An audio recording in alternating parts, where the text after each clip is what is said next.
राम राम तो कह लोगे, पर राम सा दुख भी सहना होगा। और पहली चुनौती यह होगी कि मर्यादा में रहना होगा, मर्यादा में रहना होगा। अध्यक्ष महोदय, पुरुषोत्तम रामचंद्र जी की अगर हम बात करें तो रामचंद्र जी ने तो शबरी के झूठे बेर खाए थे। उन्होंने तो केवट, सुग्रीव और हनुमान को गले लगाए, और साथ ही साथ चाहे वो अहिल्या हो या फिर वो निषाद राज, सबको अपनाया।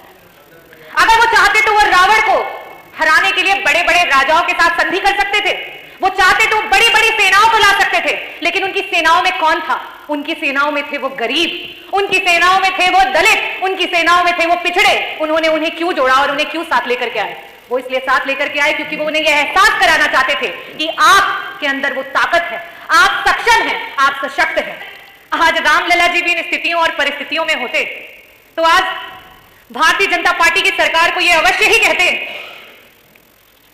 कि राम राम का, राम राम के जाप में तेरे पहले सा आराम नहीं, राम नाम के जाप में तेरे पहले सा आराम नहीं, जबरदस्ती के जय श्री राम में सब कुछ है बस राम नहीं, सब कुछ है बस राम नहीं।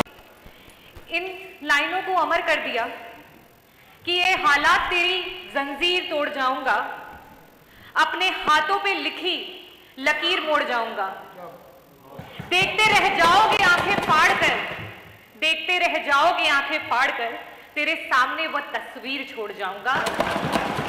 और बाबा भीमराव अंबेडकर जी ने वो तस्वीर छोड़ी, वो संविधान छोड़ा हमारे पास, और उस संविधान के नाते सर्वोच्च न्यायालय ने आदेश दिया और आज अयोध्या में रामलला विराजमान है और ये आपकी सरकार के उपस्थिति में है। मैं आपको बधाई देना चाहती हूँ। आज के युवा, ये एक बड़ी अच्छी कविता है, जरा गौर से सुनिएगा, बड़ी जरूरी है। राम राम तो कह लोगे, पर राम सा दुख भी सहना होगा। और पहली चुनौती यह होगी कि मर्यादा में रहना होगा, मर्यादा में रहना होगा।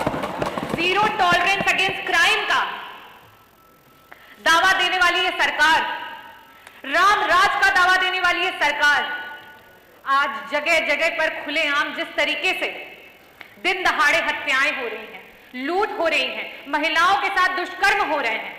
मैं अगर अपने विधानसभा और अपने जनपद की बात करूं, दिन दहाड़े प्रजापति समाज के 2 बच्चों को गला रेत करके मार दिया गया, एक पटेल समाज के डॉक्टर की दिन दहाड़े गोली मार करके हत्या कर दी गई, मेरी विधानसभा में बिशुनपाल व्यक्ति की हत्या कर दी गई मार के, साथ ही साथ मल्हनी विधानसभा में एक सुनार की गोली मार करके हत्या कर दी गई।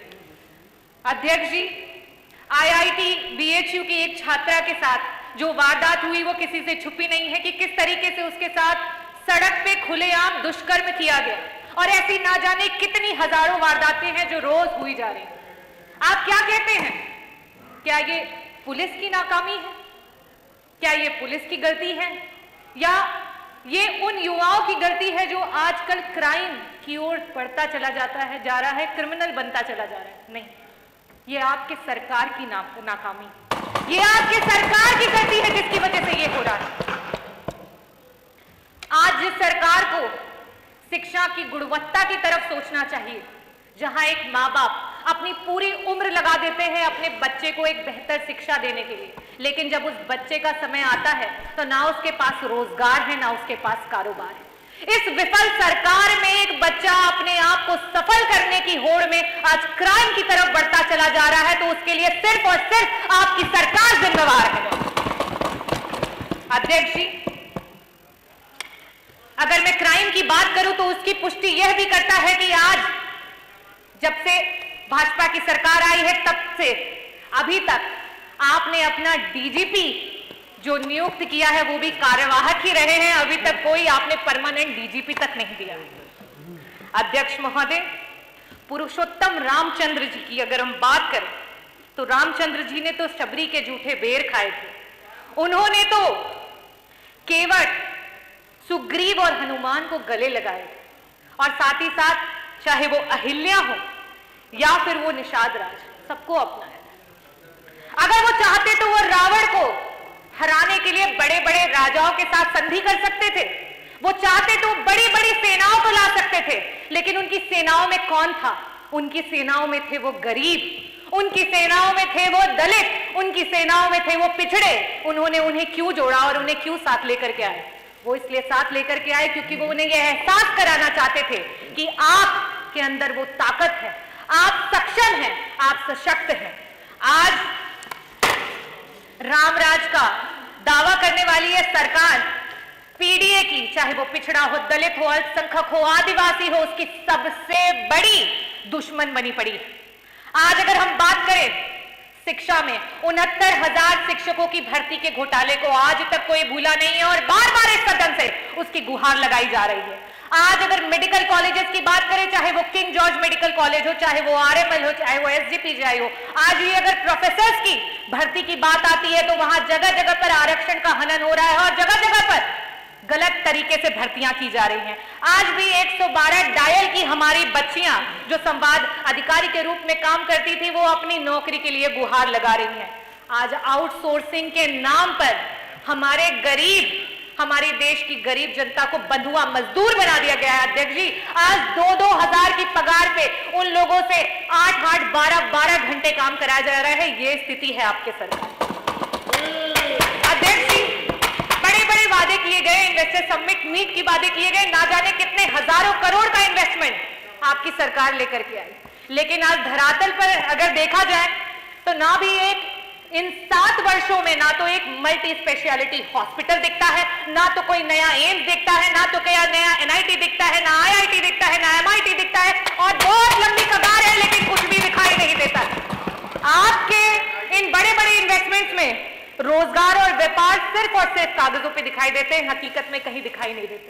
आज हमारे देश का युवा कुछ चंद पैसों के लिए अपने देश से पलायन करके दूसरे देश में जाने के लिए तैयार है। ये सच में बड़ा ही शर्मनाक है। अगर हम बात करें आज थाने की, तहसील के और अधिकारियों के ऑफिस की, तो ये समझ ले अध्यक्ष जी कि ये सरकारी जितनी भी जगह है वो सिर्फ और सिर्फ भ्रष्टाचार के अड्डे हैं और कुछ भी नहीं। आज अगर जमीन का नाप होता है तो वो जमीन के नाप जो है वो मौखिक रूप में आदेश होते हैं। आज तो लिखित भी बंद हो गया है, क्योंकि जब जितनी रिश्वत आती है उस हिसाब से ये नाप बदल जाते हैं। अध्यक्ष जी, ये आज की सरकार बार बार जनता के मूलभूत अधिकारों के लिए जब भी विपक्ष ने आवाज उठाई है तो हमेशा ये आवाज आती है कि अरे जब बबूल लगाया तो आम कहां से पाओगे, जब बबूल लगाया तो आम कहां से पाओगे। जब से समाजवादी पार्टी की स्थापना हुई उस तब से लेकर के अध्यक्ष जी आज तक का अगर कार्यकाल देखा जाए तो अगर समाजवादी पार्टी ने 12 साल सत्ता पे राज किया है तो आपको 13 साल हो चुके हैं। और उसके बाद मैं आज आपको ये बता सकती हूं कि समाजवादी पार्टी ने मेट्रो लाइन बनवाई, समाजवादी पार्टी ने एक्सप्रेसवे बनवाया, समाजवादी पार्टी ने गोमती रिवर फ्रंट बनवाया, एकाना बनवाया, मेदांता बनवाया, इलेक्ट्रिसिटी प्रोडक्शन यूनिट बनवाई। सबसे बड़ी बात, उन्होंने बच्चों को साक्षरता देने के लिए जगह जगह लैपटॉप बांटे, उन्होंने best park Janeshwar Mishra park बनवाया, उन्होंने पुलिस हेडक्वार्टर बनवाया, आज जहां पे सीएम बैठते हैं, लोक भवन बनवाया, एम्बुलेंस दिया और साथ ही साथ डायल 100 दिया, जिसे आज आप 112 के नाम से इस्तेमाल कर रहे हैं। लेकिन अगर आप अपनी बात करें तो आपके पास आज भी सिर्फ कागजी हैं और कुछ भी है नहीं आपके पास। तो सिर्फ कोरे कागज लेकर के आप बैठे हैं और रामराज की बात करते हैं। और अध्यक्ष जी, अगर आज रामलला जी भी इन स्थितियों और परिस्थितियों में होते तो आज भारतीय जनता पार्टी की सरकार को यह अवश्य ही कहते कि राम राम का, राम राम के जाप में तेरे पहले सा आराम नहीं, राम नाम के जाप में तेरे पहले सा आराम नहीं, जबरदस्ती के जय श्री राम में सब कुछ है बस राम नहीं, सब कुछ है बस राम नहीं।